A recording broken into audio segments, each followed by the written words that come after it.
नमस्कार, कैसे हैं आप लोग? मेरे ख्याल से अच्छे होंगे और अपनी पढ़ाई लिखाई खूब अच्छे से कर रहे होंगे। इससे का एक टॉपिक हम लोग देखने जा रहे हैं जो कि रिलेटेड है आपके विज्ञान एवं प्रौद्योगिकी वाले सेक्शन से। विज्ञान एवं प्रौद्योगिकी में जब आपसे इससे पूछा जाता है तो दो प्रकार के इसमें बेसिकली ऐसे हैं। एक तो आपसे स्टैटिक ऐसे पूछे जाते हैं। भारत में विज्ञान एवं प्रौद्योगिकी के विकास पर सीधा निबंध पूछ लिया गया, अंतरिक्ष पर सीधा निबंध पूछ लिया गया, या सामान्य सा कोई टॉपिक आपसे ऐसे बना दिया गया, है ना। अब वो समय तो खैर नहीं रहा जब आवश्यकता आविष्कार की जननी है जैसा टॉपिक पूछा जाए। कंपटीशन पे तो इस लेवल का नहीं पूछा जाता, पूछा भी जाएगा तो जिस लेवल का पहले लिखते आ रहे थे बचपन में वैसा लिखेंगे नहीं। एक टॉपिक इसमें ऐसे बनता है, मान लीजिए कि आपसे विज्ञान एवं प्रौद्योगिकी में अंतरिक्ष प्रौद्योगिकी पूछ ली जाए, तो अंतरिक्ष प्रौद्योगिकी में एक तो सामान्य सा प्रश्न है कि अंतरिक्ष प्रौद्योगिकी की विकास यात्रा आप बताइए, अंतरिक्ष प्रौद्योगिकी में भारत का मूल्यांकन कीजिए, अंतरिक्ष प्रौद्योगिकी में भारत का योगदान बताइए। अगर इसी में एक चीज और जोड़ दी जाए जो विशेष है इस निबंध में, अंतरिक्ष प्रौद्योगिकी में नवाचार, इनोवेशन, तो आप कैसे लिखेंगे? अंतरिक्ष प्रौद्योगिकी में नवाचार को कैसे लिखेंगे? सबसे पहले हम स्ट्रक्चर बनाएंगे। स्ट्रक्चर इसलिए जरूरी होता है, प्रारूप इसलिए जरूरी होता है, अब डिसाइड कर लेते हैं कि आपको लिखना क्या है। 1000 शब्दों का निबंध हम इसमें तैयार करने जा रहे हैं। जहां पर जितनी जरूरत होगी आप कम ज्यादा कर लेंगे।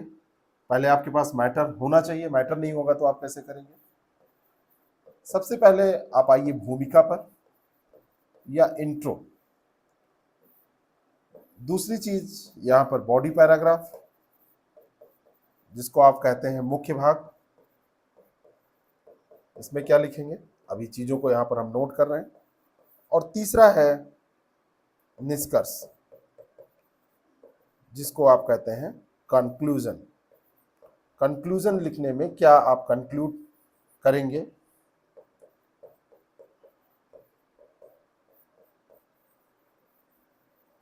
कंक्लूजन में आप क्या करेंगे? भूमिका, मैंने आपसे कहा कि एक ऐसा मुखौटा होता है जिसको आप सबसे पहले देखते हैं, आप भी पढ़ेंगे किसी के निबंध को तो वही दिखेगा। भूमिका ऐसी होनी चाहिए जिसमें पूरे निबंध का क्या आप लिखने जा रहे हैं ये भाव स्पष्ट होने लगे। अंतरिक्ष प्रौद्योगिकी में नवाचार की बात होने जा रही है, तो सबसे पहले तो आप शुरुआत जब भी करें तो थोड़ा सजावटी तरीके से करें, थोड़ा ऑर्नामेंटल, आपका शब्दकोश भी ऐसा होना चाहिए, आपके पास थोड़े बहुत लच्छेदार शब्द होने चाहिए क्योंकि सबको अच्छे लगते हैं, है ना। तो अंतरिक्ष के क्षेत्र में अगर उल्लेखनीय प्रगति की बात आप करने जा रहे हैं तो आप दिखा दीजिए पहले ही कि इस क्षेत्र में प्रगति करने के बाद में वास्तव में किसी भी देश की स्थिति कैसी होती है, वैश्विक परिदृश्य में उसका स्तर क्या हो जाता है, कितना सम्मान उसको मिलता है। अंतरिक्ष के क्षेत्र में जो प्रगति होती है वो हमारी वैज्ञानिक श्रेष्ठता को तो सिद्ध करती ही है, सामाजिक श्रेष्ठता को भी सिद्ध करती है, समाज की वैज्ञानिकता को सिद्ध करती है, समाज की श्रेष्ठता, प्रतिष्ठा प्रतिष्ठा, हमारे यहाँ का विज्ञान, विज्ञान की गौरव की बात की जाए, सामाजिक प्रगति भी जुड़ी हुई है वैज्ञानिक प्रगति से, इसको स्पष्ट करती है और इन संदर्भों में वैश्विक परिदृश्य में महत्वपूर्ण स्थान दिलाती है, शक्तिशाली बनाती है। और स्टार्टिंग जब होती है तो कुछ फैक्ट से करते हैं, कुछ तथ्यों से, कुछ लोग कभी किसी घटना से, कभी आपको कुछ एक वाकया याद आ गया जो जिस क्षेत्र में आप लिखने जा रहे हैं। जैसे इस क्षेत्र का एक महत्वपूर्ण वाकया है, सन 1963 की बात है, 21 नवंबर का दिन भारत और अंतरिक्ष जगत के लिए बड़ा ऐतिहासिक दिन था, अविस्मरणीय पल था, जब तिरुवनंतपुरम में एक स्थान पड़ता है थुम्बा, मछली पकड़ने वाली बस्ती, उसी के पास एक स्थान थुम्बा, और थुम्बा से पहला रॉकेट छोड़ा जाता है भारत का। और ये वही समय होता है जब भारत के अंतरिक्ष कार्यक्रम की उत्पत्ति की घोषणा हो जाती है। हमारे देश में अंतरिक्ष कार्यक्रम की घोषणा वहीं से होती है। इसरो की स्थापना होती है 15 अगस्त 1969 को, और वहीं से अंतरिक्ष प्रौद्योगिकी के क्षेत्र में, अंतरिक्ष अन्वेषण के क्षेत्र में स्थापना के समय से ही इसरो कार्य करने लगता है।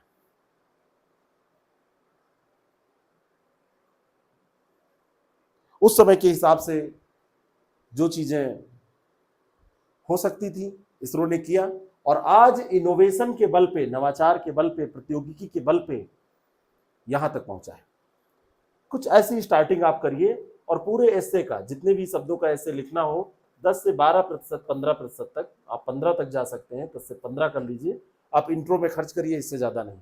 सारा कुछ लिखना आपको है 75% के आसपास, यहीं पर 70 to 75% आपको मुख्य पैराग्राफ में ही लिखना है। तो इसमें क्या लिखेंगे? बॉडी पैराग्राफ जो होता है वो आपको मार्क्स दिलाता है, वहीं पे कंटेंट होता है। स्टार्टिंग में तो ठीक है, आपने दिखा दिया आप बड़े अच्छे अच्छे कपड़े पहने हैं, आपने ब्रांडेड शूज पहने हुए हैं, लेकिन आपने मुंह खोला तो पता चला कि यहाँ तो ढोल में पोल है, कुछ है ही नहीं है, पढ़ाई लिखाई कुछ की ही नहीं है, बस देखने में भी लग रहा है बंदा कि हाँ ठीक है, पैसा था खरीद लिया। तो यहाँ पर आपको दिखाना होगा कि नहीं, हमने पढ़ा भी है, केवल बेवकूफ नहीं बनाया है, भूमिका बड़ी सुंदर लिख दी, आगे कुछ हमको नहीं पता है। अंतरिक्ष प्रौद्योगिकी में नवाचार लिखना है तो अंतरिक्ष प्रौद्योगिकी में क्या क्या हुआ है, और उसी के आधार पर नवाचार हम दिखाते चलेंगे।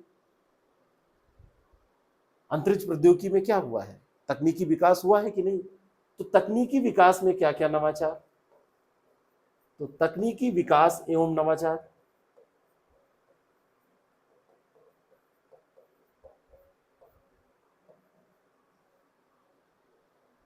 अंतरिक्ष परिवहन प्रणाली का विकास हुआ है कि नहीं, अंतरिक्ष परिवहन प्रणाली में नवाचार जो होगा उसको यहां दिखा देंगे।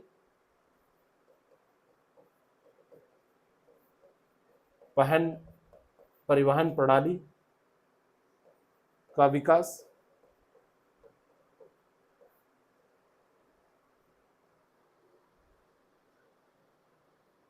सबसे बड़ी उपलब्धि थी, आपने सुना होगा, जब हमने क्रायोजेनिक इंजन बनाया। लिखिए इसमें, क्रायोजेनिक इंजन का विकास,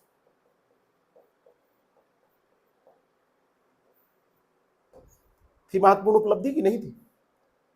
बहुत महत्वपूर्ण उपलब्धि थी।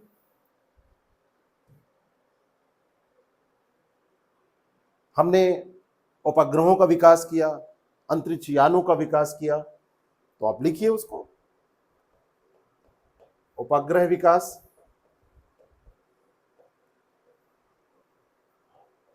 अंतरिक्ष यान, अंतरिक्ष यानों का विकास,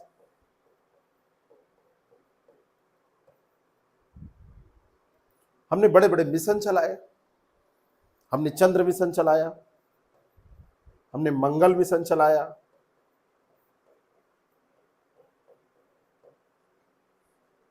या की जगह वाह कर दीजिए तो ज्यादा अच्छा रहेगा।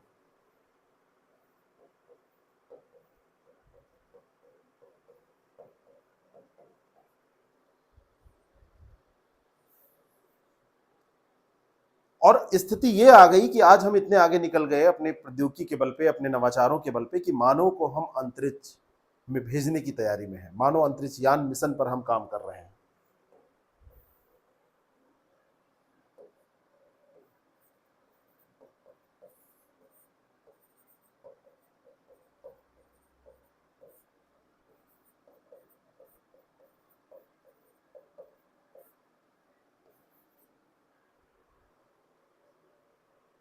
हमने रोबोटिक्स के क्षेत्र में भी आज विकास किया है। अंतरिक्ष में हम जो जानवरों को भेज के, मनुष्यों को भेज के प्रयोग करते थे, आज हम रोबोट के जरिए वो कर लेते हैं। बहुत सारे हमारे, जैसे व्योमित्र है, हाफ ह्यूमनाइड है, चंद्रयान 3 मिशन के लिए जो लैंडर है, रोवर है, जो प्लेटनरी सैंपलर है, अंतरिक्ष में 3D प्रिंटिंग की हम बात करते हैं, तो 3D प्रिंटिंग कौन करेगा? रोबोटिक्स। तो रोबोटिक्स के क्षेत्र में रोबोट करेगा ना, तो रोबोटिक्स के क्षेत्र में विकास करना होगा। रोबोटिक्स में नवाचार, रोबोटिक्स विकास कार्यक्रम।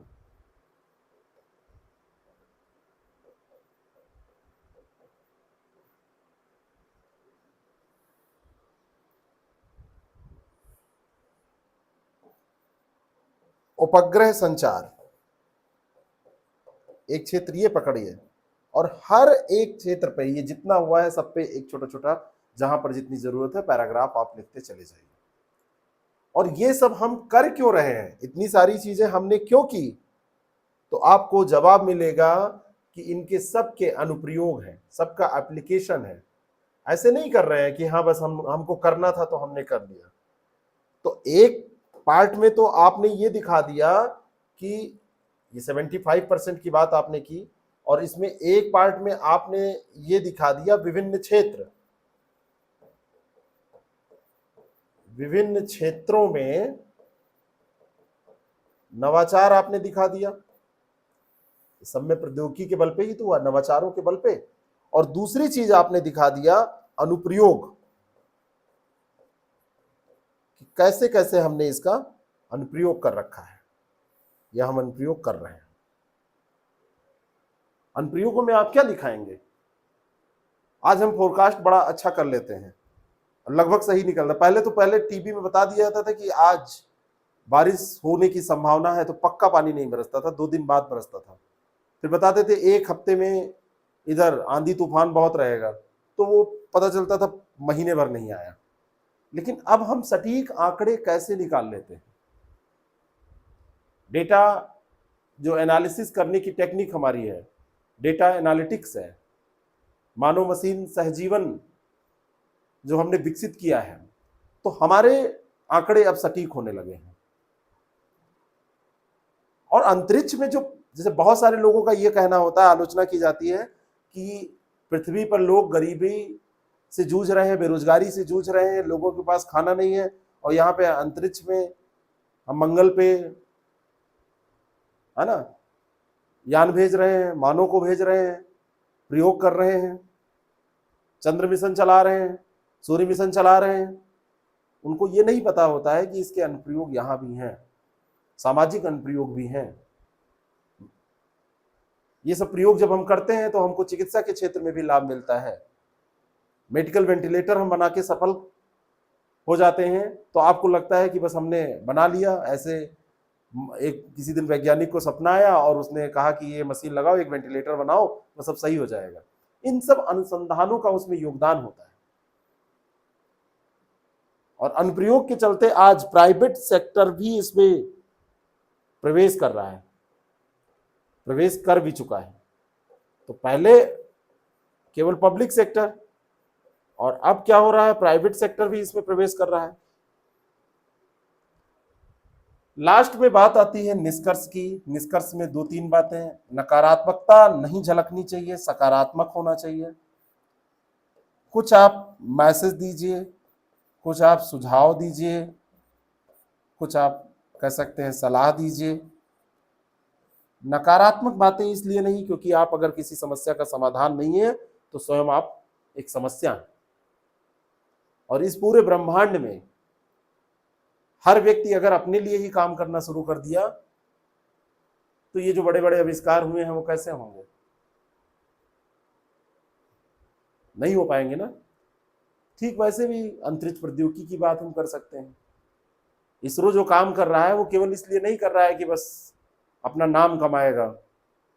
इसरो इसलिए काम कर रहा है कि सामाजिक दृष्टि से उसके अनुप्रयोग हैं। मनुष्य के जीवन को सुखमय बनाया जा सकता है। विज्ञान के क्षेत्र में हम अपनी धाक जमा सकते हैं, तो केवल इसरो का ही नहीं पूरे भारत का नाम होगा। कई दृष्टियों से आप विचार कर सकते हैं। तो जब भी आप निष्कर्ष लिखें तो आपका एक विजन झलकना चाहिए। आपकी क्या दृष्टि है? अंतरिक्ष प्रौद्योगिकी में नवाचार केवल विज्ञान और प्रौद्योगिकी की सीमाओं के अंतर्गत ही है या उससे आगे भी है? ब्रह्मांड के बारे में जानकारी केवल विज्ञान का ही काम है या इससे हमको और कुछ मिलता है? हमको एक हमारे पूर्वजों के बारे में मान लीजिए जानकारी मिली, तो हम कैसे सीखते हैं ये पूरा हम जान सकते हैं। हमारी समझ कैसे विकसित हुई, उसके आधार पर हम आगे और समझदार बन सकते हैं। बात समझ में आ गई? चीजों को ओपन करिए और इसी स्ट्रक्चर पे आप ये निबंध लिखिए। मैं अब एक एक चीजों को एलैबोरेट करता हूं। जैसे बात हमने की भूमिका की, कि भूमिका कैसी होनी चाहिए। मैंने कहा ऑर्नामेंटल होनी चाहिए। आप शुरू करिए कि अंतरिक्ष के क्षेत्र में किसी भी उल्लेखनीय प्रगति को देश और समाज की वैज्ञानिक श्रेष्ठता के तौर पर देखा जाता है और वैश्विक स्तर पर अत्यंत सम्मानजनक दृष्टि से देखा जाता है इस प्रगति को। और ये जो प्रगति होती है किसी भी देश की, अंतर्राष्ट्रीय संदर्भों में देखी जाती है, न कि केवल एक क्षेत्र विशेष, एक देश तक सीमित होती है। आज भारत में जो डेवलपमेंट हो रहे हैं वो कल पूरे विश्व के लिए काम आएंगे। रसिया ने कोई पनडुब्बी बनाई तो भारत को भी टेक्नोलॉजी दे देता है कुछ समय के बाद। शर्तें होना अलग बात है, लेकिन एक देश का आविष्कार सबके लिए धीरे धीरे काम आता है। और अगर ऐसा होता है, प्रगति किसी भी देश को अंतर्राष्ट्रीय संदर्भों में महत्वपूर्ण स्थान दिलाती है, शक्तिशाली बनाती है, तो हम वो दिन कैसे भूल सकते हैं जब 21 नवंबर 1963 को तिरुवनंतपुरम के पास एक मछली पकड़ने वाले इलाके में थुम्बा नामक स्थान पर भारत के पहले रॉकेट को छोड़ा गया था। और इसी घटना के साथ भारत के अंतरिक्ष कार्यक्रम की उत्पत्ति हुई थी, उसकी उत्पत्ति की घोषणा हुई थी। जब आप लिखिए तो क्रमबद्ध तरीके से चीजों को बांधने की कोशिश करिए और अपना विजन बताइए कि ये जो नवाचार है, ये जो इनोवेशन है, वो इतनी छोटी चीज नहीं है। फिर आप बताइए कि भारत में इसरो की, या ऐसे आप लिखिए भारत में इसरो अपनी स्थापना, ब्रैकेट में आप लिख दीजिए 15 अगस्त 1969 से ही अंतरिक्ष प्रौद्योगिकी और अन्वेषण में आगे रहा है, लगातार काम कर रहा है।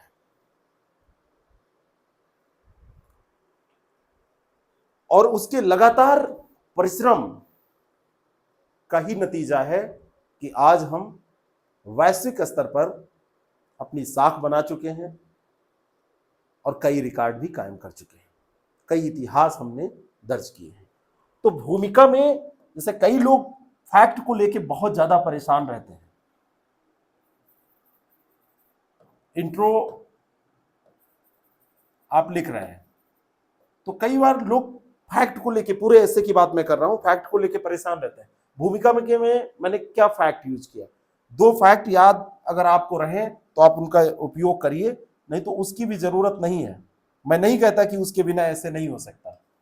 एक हमने कहा 21 नवंबर 1963 और दूसरा हमने कहा 15 अगस्त 1969 ये प्रथम रॉकेट छोड़ा गया था और ये इसरो की स्थापना हुई थी।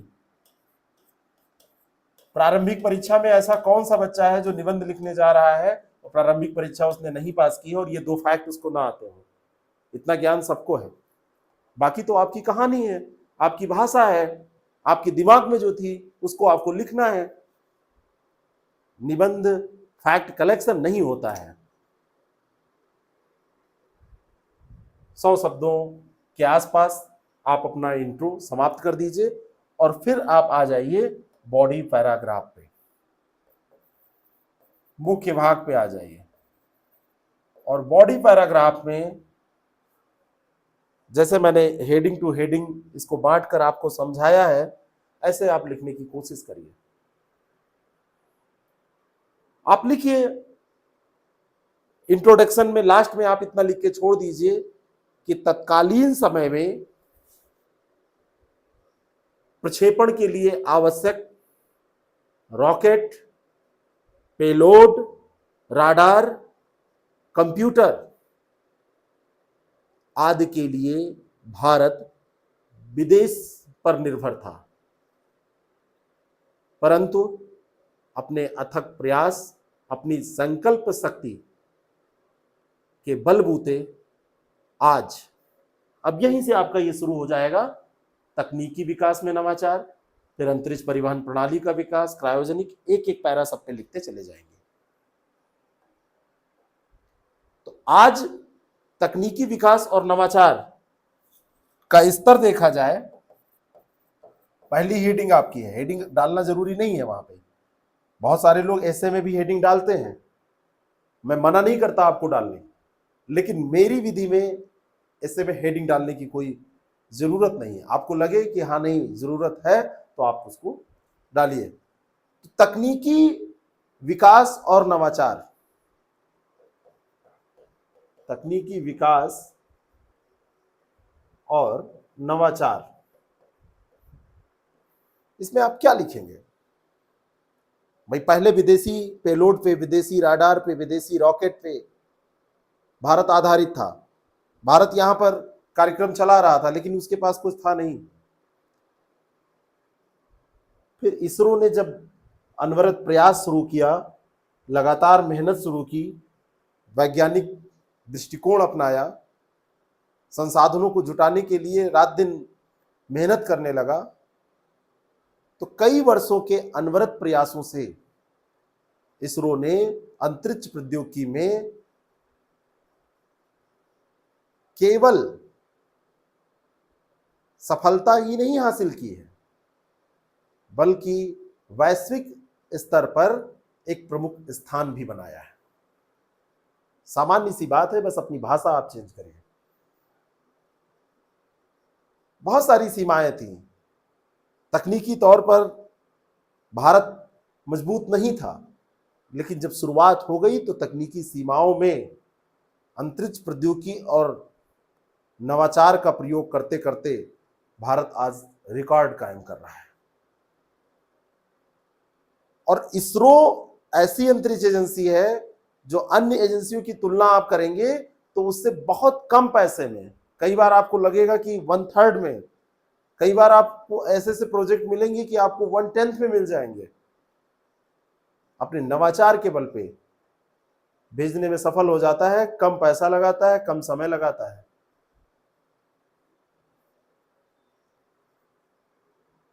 और इसरो के अंतरिक्ष प्रौद्योगिकी में नवाचारों की अगर हम बात करें तो अंतरिक्ष परिवहन प्रणाली, अंतरिक्ष अवसंरचना, शुरू में चाहे आप यही बता दीजिए, अंतरिक्ष विज्ञान, अंतर्ग्रह मिशनों, अंतरिक्ष अनुप्रयोगों, मानव अंतरिक्ष अन्वेषण, अंतरिक्ष robotics, artificial intelligency, AI, quantum प्रौद्योगिकी, हर एक क्षेत्र में इसरो ने प्रगति की है। तो ये सारे विषय आप उसमें शामिल कर सकते हैं। तकनीकी विकास और नवाचार के बल पे ही इन सारे क्षेत्रों में प्रगति की है। दूसरा जो यहां पे था, अंतरिक्ष परिवहन प्रणाली। अंतरिक्ष परिवहन प्रणाली का विकास ये कैसे हो पाया?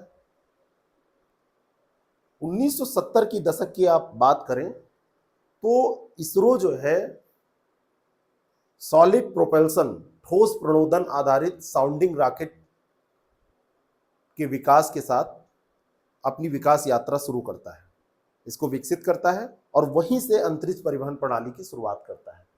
तो सबसे पहले शुरुआत कहां से होती है? सॉलिड प्रोपल्सन से।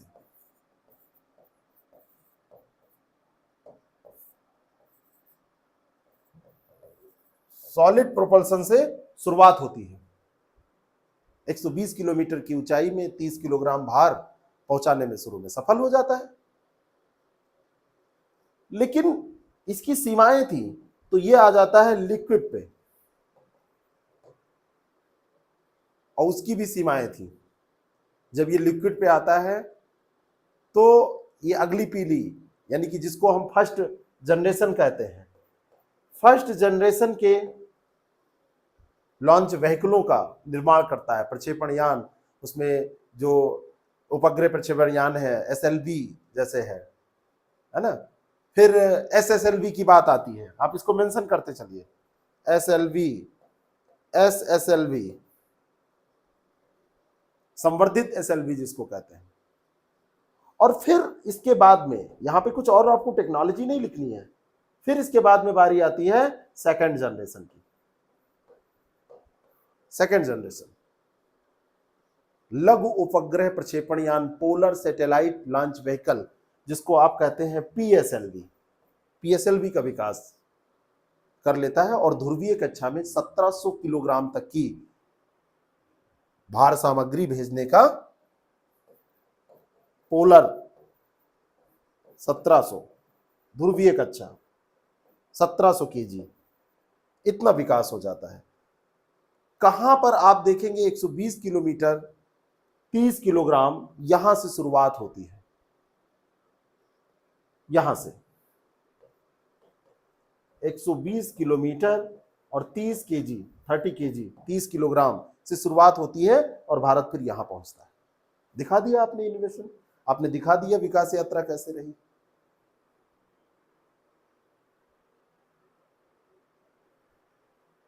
बात करें क्रायोजेनिक इंजन की, अगली बात है उसमें क्रायोजेनिक इंजन। क्या जरूरत थी? हमारे पास जो इंजन थे जो हमने विकसित किया था वो क्या बेकार थे? समय के हिसाब से चीजें सही और बेकार होती हैं, और समय के साथ जो अपने को बदलता नहीं है वो पीछे हो जाता है। नासा जब क्रायोजेनिक इंजन का इस्तेमाल कर रहा है, रसिया क्रायोजेनिक इंजन का इस्तेमाल कर रहा है, यूरोपियन एजेंसी कर रही है, तो हम कैसे पीछे रह सकते थे? तो हमने सबसे पहले क्रायोजेनिक इंजन लिया दूसरों से, और फिर धीरे धीरे हमने इंडिजिनस स्वदेशी तौर पे स्वदेशी तकनीक हमने विकसित की और क्रायोजेनिक इंजन बनाया। और यहां पे स्वदेशी तकनीक से क्रायोजेनिक इंजन के आधार पे थर्ड जनरेशन, तीसरी पीढ़ी के प्रक्षेपण वाहनों का विकास होता है। और ये भारत स्तर पे नहीं, पूरे वैश्विक स्तर पे बहुत बड़ी छलांग थी, और इसरो इसी के साथ GTO में प्रवेश कर गया था। 2000 किलोग्राम पेलोड रखने की क्षमता, भूस्थैतिक स्थानांतरण कक्षा जिसको आप GTO कहते हैं, GTO में 2000 केजी पेलोड लेके जा सकता था थर्ड जनरेशन। आप सोचिए, इसको बोला गया क्या? GSLV। ये सब ज्यादा दिन अभी नहीं हुआ है, ये 10 साल पहले की सारी बातें हैं, 10 साल 12 साल पहले की बातें हैं। अब आज की स्थिति यह है कि भारत के पास ठोस बूस्टर, तरल, क्रायोजेनिक, हर तरीके के इंजन है, और उन इंजनों से संचालित GTO में 4000 केजी तक पेलोड ले जाने वाले प्रक्षेपण यान है हमारे पास, GTO में लेके चले जाएंगे। अच्छा इंजन हमने बना लिया है।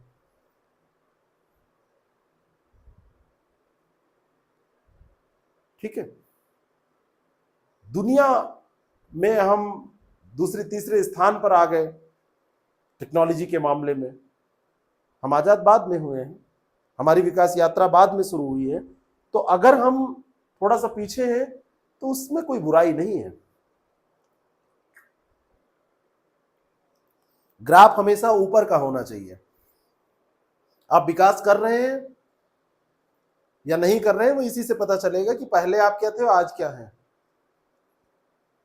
ग्राफ नीचे नहीं जाना चाहिए। कई बार टाइम लग जाता है, कई बार चीजें जल्दी हो जाती हैं, उसी को हम दुर्भाग्य सौभाग्य के तौर पर देखते हैं। तो हमने देर में शुरू किया, जहां पर हम हैं उसमें स्पीड हमारी बड़ी अच्छी रही। 1970 के दशक में अंतरिक्ष बुनियादी ढांचे के बारे में भारत में सोचना भी एक बहुत बड़ी बात थी। और आज हम अंतरिक्ष यानों की डिजाइन भी यही कर रहे हैं, उनका निर्माण भी यही कर रहे हैं। 75 में जब आर्यभट्ट छोड़ा गया था और आज का जो समय है, आज हम रिमोट सेंसिंग, मौसम विज्ञान, संचार प्रौद्योगिकी, हर क्षेत्र में अपना परचम लहरा रहे हैं। और जब 1975 में आर्यभट्ट छोड़ा गया था, तब क्या कोई सोच सकता था कि भारत इतनी तेजी से आगे बढ़ जाएगा?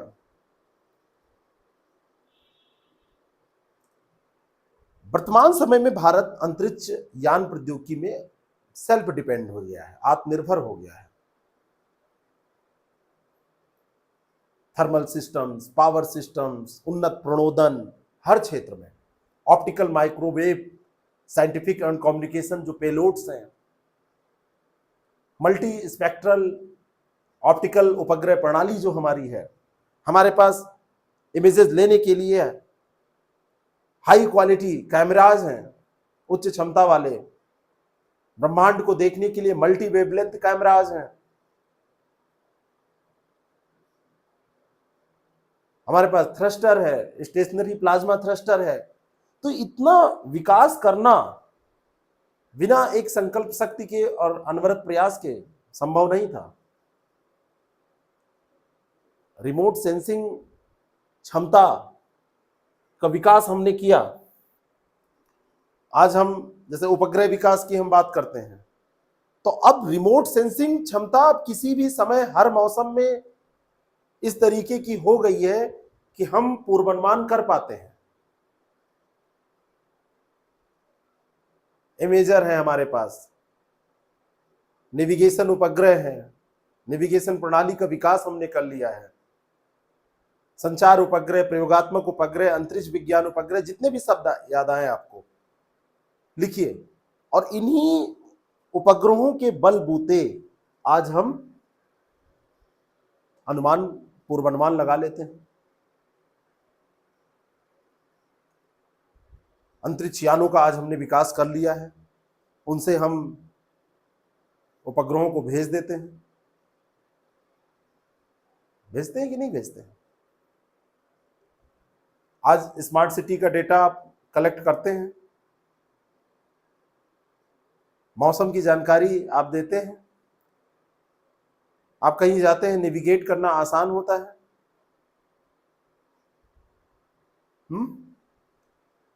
तो अगर वर्तमान की स्थिति यह है कि अमेरिका मान लीजिए कि सारी सर्विसेज हमारी बंद कर दें, तो हम अपना भी डेवलप कर चुके हैं, हमारे पास है अपना पूरा सिस्टम, भुवन है हमारे पास अपना नेविगेशन सिस्टम है, पूर्वानुमान लगाने का सिस्टम है, हमारे पास संसाधन जो थे उनका हमने भरपूर लाभ उठाया है। और उसी का नतीजा है कि अल्प समय में हम चंद्र मिशन और मंगल मिशन, ये हमारे बढ़ते आत्मविश्वास का नतीजा है। इतने जटिल कार्यक्रमों में हम प्रवेश कर गए हैं।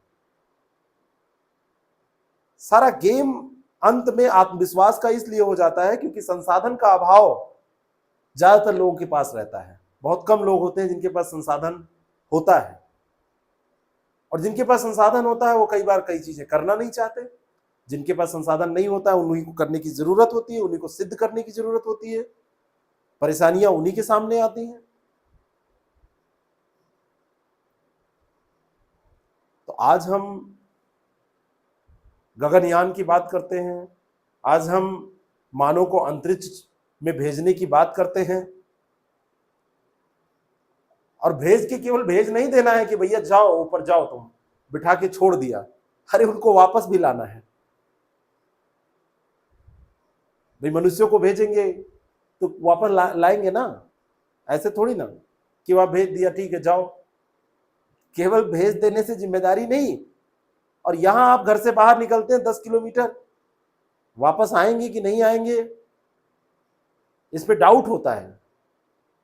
अक्सर कहते हुए आपने सुना होगा कि घर से निकलना तो अपने बस में है, वापस आना अपने बस में नहीं है। और जब अंतरिक्ष में मतलब पूरा पृथ्वी से बाहर ही भेज दिया गया, दूसरे ग्रह पर भेज दिया गया, तब आप सोचिए। यहां तो मोहल्ले से बाहर गए थे तो मम्मी बाहर खड़ी थी, खाना नहीं खाई थी 3 दिन, जब तक भैया आ नहीं गया था, रोज इंतजार करती थी। और वहां पता चला कि दूसरे ग्रह पे भेजना है, तो ऐसी स्थिति में आपको बड़ी उच्च स्तरीय भाई कैलकुलेशन भी ऐसा होना चाहिए, कितने समय में हम वापस आएंगे। जरा सा भी तो जरा सा गड़बड़ हुआ था तो कल्पना चावला का जीवन नहीं रहा, जीवन लीला समाप्त हो गई। ऐसे में जिम्मेदारियां कितनी बड़ी हैं।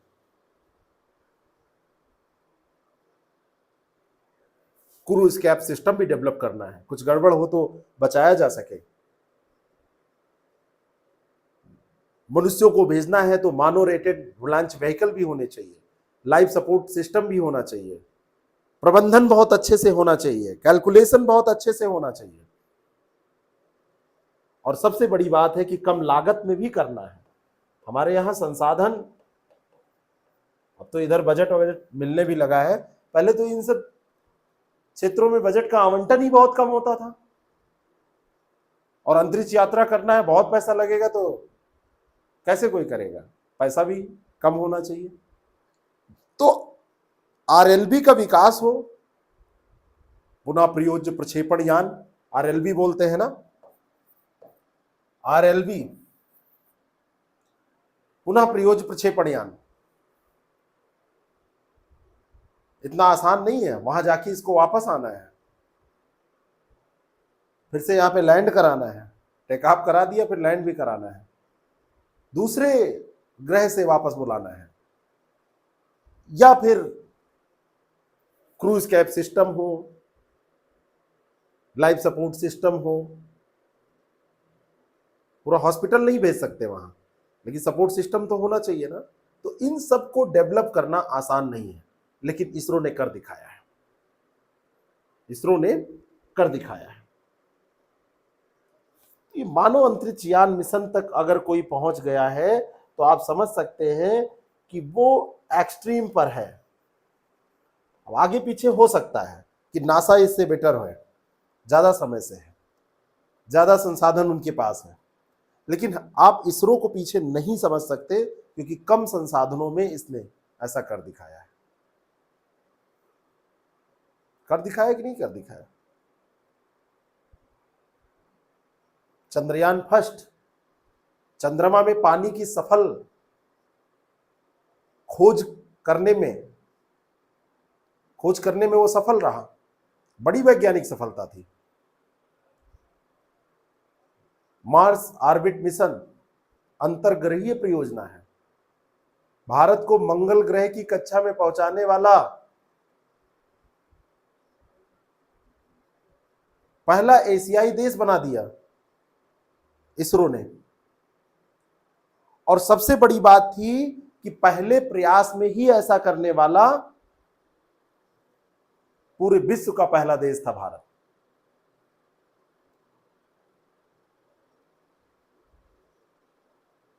बहुत सारी नई चीजें डेवलप की गई।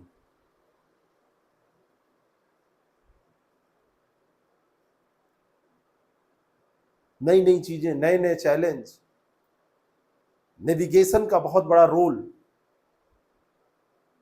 एक ग्रह की वायुमंडलीय संरचना, एक ग्रह का वायुमंडल और दूसरे ग्रह की वायुमंडलीय संरचना में बहुत अंतर होता है, और उसमें रहना है, जाके वहां पे लैंड करना है, फिर वहां से फिर वापस आना है। कितनी उत्कृष्ट प्रौद्योगिकी होनी चाहिए, और यह नवाचार के द्वारा ही संभव हो पाता है।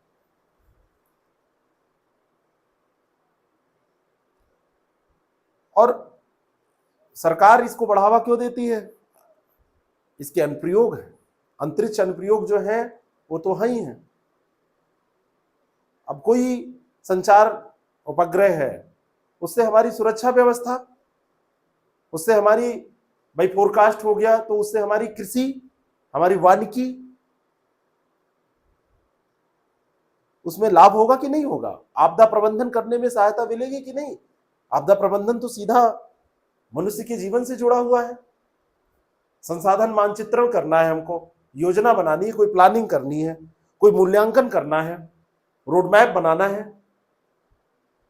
तो हमको उसके लिए कुछ आधार चाहिए ना, कि हम पता चला कि सारी व्यवस्थाएं कर दी, फिर बारिश हो गई और हमने बीज डाला ही था खेत में, सब बह गया, बर्बाद हो गया, उर्वरक डाला था वो बर्बाद हो गया, तो खेती किसानी में फायदा मिला कि नहीं?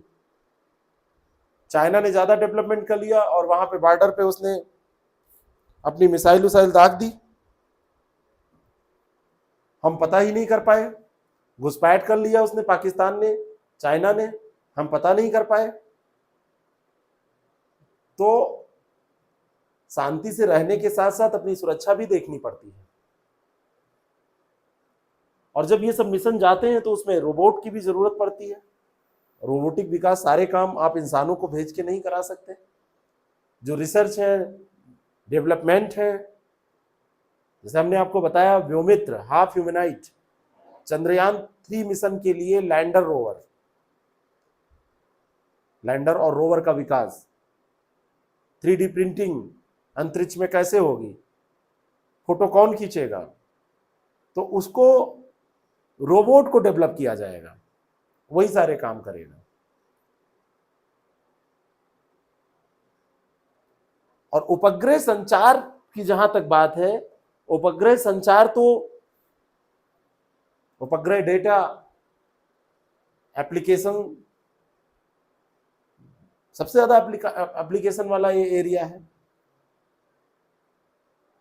नेविगेशन का आज क्या महत्व है, और 1 मिनट भी आपका फोन ऑफ हो जाए तब देखिए, और अगर नेटवर्क चला जाए तब देखिए।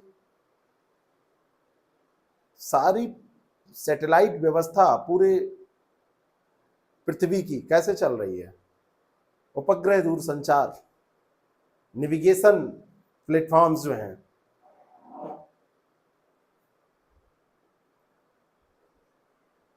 तो आज दिन प्रतिदिन इसका उपयोग बढ़ता चला जा रहा है। आज का जो युग है वो डिजिटलाइज युग है। हम अब डायरेक्टली कनेक्ट ना होकर डिजिटली कनेक्ट होने की कोशिश करते हैं। कोई सामने मिलता है तो उससे हाय हेलो ऐसे दूर से करते, फिर कहते हैं फोन पे बात होगी। समय बदल गया है। सामाजिक तौर पर, वैज्ञानिक तौर पर, आर्थिक तौर पर इसके महत्व को हम देख सकते हैं, नकार नहीं सकते। पूर्वानुमान लगाने में, अपने लिए अनुकूलित रास्ता बनाने में, अनुकूलित मार्गों का चयन करने में इसका हम इस्तेमाल करते हैं। अब हम बढ़ रहे हैं कंक्लूजन की तरफ, निष्कर्ष की तरफ। तो जब निष्कर्ष की तरफ आप बढ़ेंगे तो अचानक निष्कर्ष नहीं आएगा, पूल होना चाहिए। एक जैसे मैंने कहा ना कि आपने इंट्रो लिखा, तो इंट्रो से जब बॉडी पैराग्राफ की तरफ आ रहे हैं तो इसके बीच में ये मैटर आपका है, ये मैटर, इसके बीच में कुछ जुड़ाव होना चाहिए।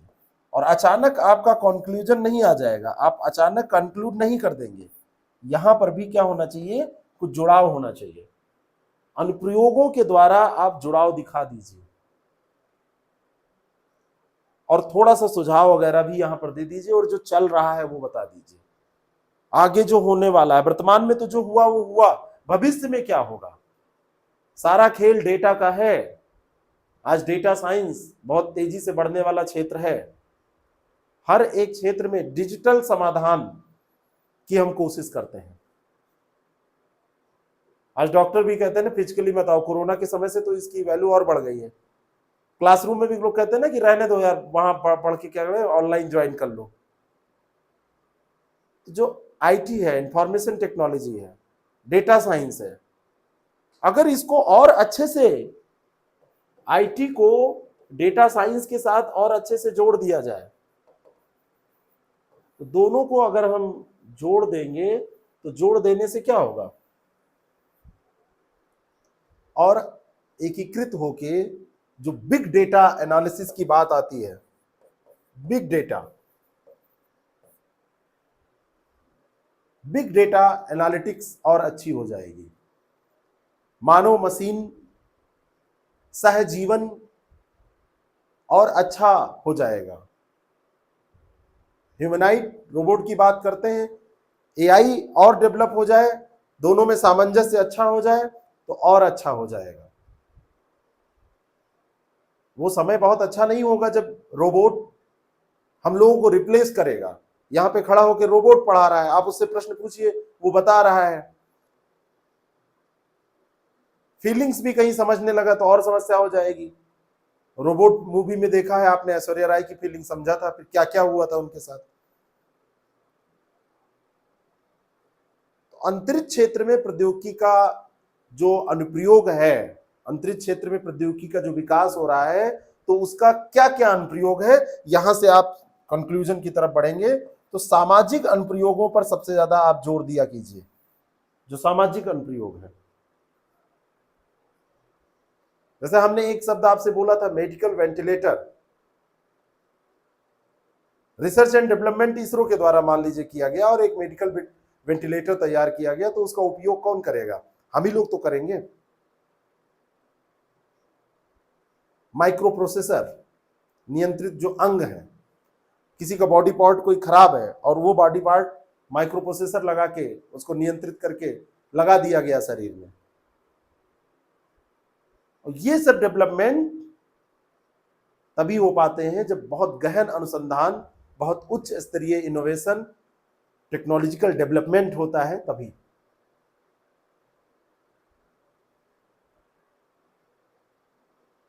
तो केवल वैज्ञानिक दृष्टि ही काफी नहीं है। बस आप चिल्लाएं दृष्टिकोण होना चाहिए, दृष्टि ये होनी चाहिए, दृष्टि वो होनी चाहिए, ना ना, सारे क्षेत्रों का समावेशन, एकीकरण जरूरी है और उससे जो हमको प्राप्त हो। तब बात आती है, क्या ये जिम्मेदारी केवल गवर्नमेंट की होनी चाहिए? तो ना, गवर्नमेंट और प्राइवेट सेक्टर दोनों की ये जिम्मेदारी होनी चाहिए। गैर सरकारी संस्थाओं की भागीदारी, अब देखिए अंतरिक्ष पारिस्थितिक तंत्र को बढ़ावा देने के लिए की जा रही है, भागीदारी हो रही है। और अगर आपको समग्रता से विकास करना है तो सारा दरमदार गवर्नमेंट पे ही आप नहीं छोड़ सकते, आपको प्राइवेट सेक्टर को भी साथ में लेके चलना पड़ेगा, अमेरिकी कल्चर को अपनाना पड़ेगा। भारत की परिस्थितियां अभी वैसी नहीं है। आप केवल पूंजीवाद की बात ही मत कीजिएगा कि हम तुरंत पूंजीवाद पे चले जाएं। ना मार्क्सवाद, खालिस मार्क्सवाद सही है, ना खालिस पूंजीवाद सही है। भारत की जो पद्धति है, दोनों में बैलेंस बना के चलने की, वो सही है। तो अब जैसे अमेरिका में प्राइवेट कंपनीज भी हैं बड़ी बड़ी, यहां पे भी अब डेवलप हो रही हैं, तो उनको साथ लेके चलने की जरूरत है। तो अंत में आप ऐसे लिखिए कि कुल मिलाकर, कंक्लूजन आप कैसे करेंगे, कंक्लूड कैसे करेंगे कि कुल मिलाकर ये हम कह सकते हैं कि देश में प्रौद्योगिकी के क्षेत्र में जो नवीनता हमने देखी है, आप ऐसा लिख दीजिए, पिछले कुछ दशकों में अभूतपूर्व नवीनता दृष्टिगत हुई है, जो वैज्ञानिक रहस्यों को खोलने में, मानवीय ज्ञान में वृद्धि करने में महत्वपूर्ण भूमिका निभा रही है। और इस ज्ञान विज्ञान के बल पर हम भविष्योन्मुखी हो सकते हैं। नई खोजें, प्रगति, अन्वेषण, नवाचार को और बढ़ावा दे सकते हैं। ब्रह्मांड की समझ हमारी विकसित हो सकती है, उस समझ में विस्तार आएगा।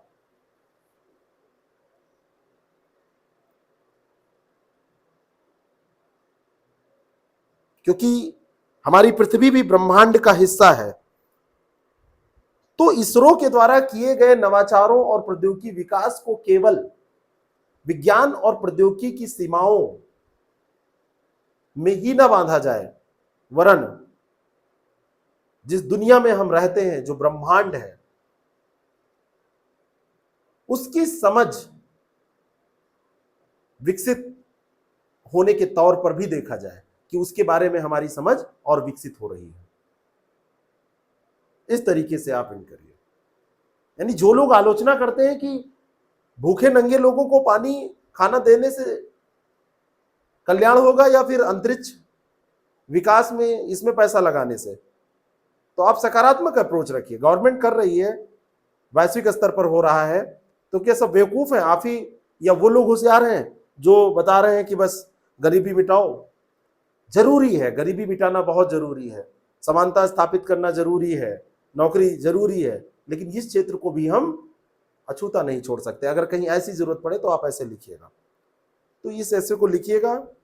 और जो लोग बैच में हैं उनको ये नोट्स मिल जाएगा, इसको मैं जल्दी टाइप करा दूंगा, ये नोट्स उनको मिल जाएगा, उनके ऐप पर अपलोड कर दिया जाएगा। कंप्लीट जो भी 2-3 पेज का होगा, 3 पेज के लगभग 1000 शब्दों से ज़्यादा का ये रहेगा। बाकी आप जिस एग्जाम में इसका उपयोग कर रहे हैं वहाँ पर उसको लिखिएगा, कोई दिक्कत होगी तो उसको पूछिएगा। Thank you so much.